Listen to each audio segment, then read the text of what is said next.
الحمد للہ رب العالمین والصلاة والسلام علی سید المرسلین اما بعد فاعوذ باللہ من الشیطان الرجیم بسم اللہ الرحمن الرحیم۔ درود شریف کی برکتیں۔ صحابہ کرام کے 5 ارشادات۔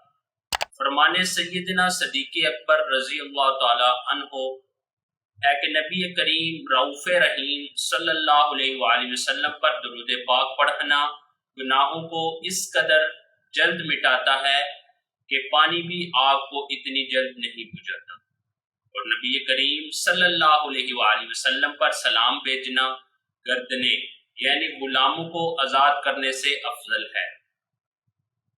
فرمان سیدنا عائشہ صدیقہ ہے کہ تم اپنی مجالس کو نبی کریم صلی اللہ علیہ وآلہ وسلم پر درود پاک پڑھ کر آراستہ کرو۔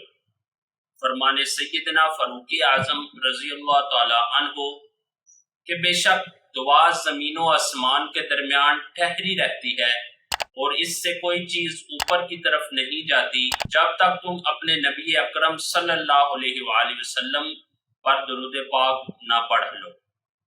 فرمان سیدنا علی مشکل کشا ہے کہ ہر شخص کی دعا پردے میں ہوتی ہے یہاں تک کہ محمد صلی اللہ علیہ وآلہ وسلم اور آل محمد پر درود پاک پڑھے۔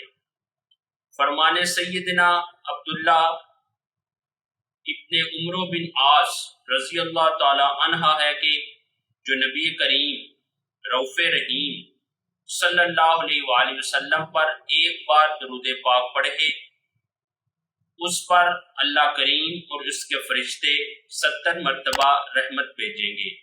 صلو علی الحبیب صلی اللہ تعالی علی محمد۔